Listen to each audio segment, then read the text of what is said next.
विद्यार्थियों जय हिंद। आइए आज के इस कालखंड में बात करते हैं धातुओं और अधातुओं की रासायनिक गुणों के बारे में।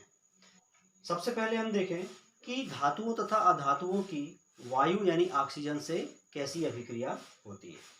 तो विद्यार्थियों सभी धातुएं जो होती हैं ये वायु से क्रिया करके क्षारीय ऑक्साइड बनाती है।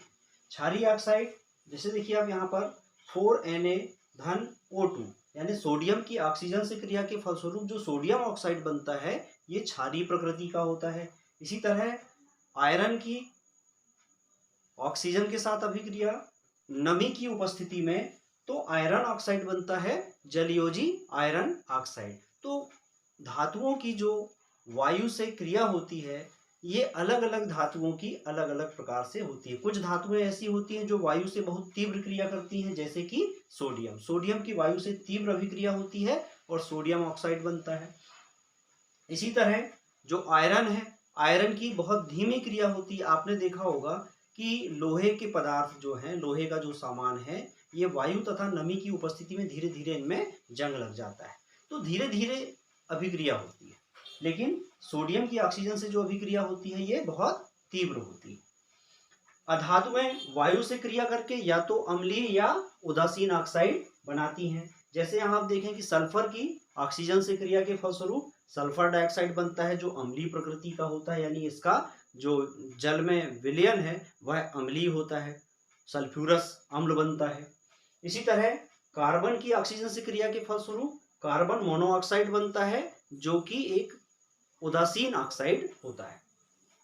जल के साथ अभिक्रिया, धातुओं की जल के साथ अभिक्रिया में धातु के हाइड्रोक्साइड बनते हैं तथा हाइड्रोजन गैस मुक्त होती है। जैसे कि सोडियम की जल के साथ अभिक्रिया के फलस्वरूप सोडियम हाइड्रोक्साइड बनता है और हाइड्रोजन गैस मुक्त होती है, और ये हाइड्रोजन गैस बहुत ज्वलनशील होती है तथा पॉप की आवाज के साथ में ये जल उठती है। अधातुओं की जल से कोई अभिक्रिया नहीं होती है, लेकिन जो अधात्विक ऑक्साइड है जैसे कि सल्फर डाइऑक्साइड की जल से क्रिया के फलस्वरूप सल्फ्यूरिक अम्ल बनता है तथा हाइड्रोजन मुक्त होती है। तो इस तरह की जो अभिक्रिया होती है इनको विरंजक अभिक्रिया कहते हैं तथा इस शक्कर उद्योग में शक्कर का रंग साफ करने के लिए सल्फर का बहुतायत से प्रयोग होता है। तीसरा आधार, धातुओं की अम्लों से क्रिया के फलस्वरूप हाइड्रोजन गैस मुक्त होती है।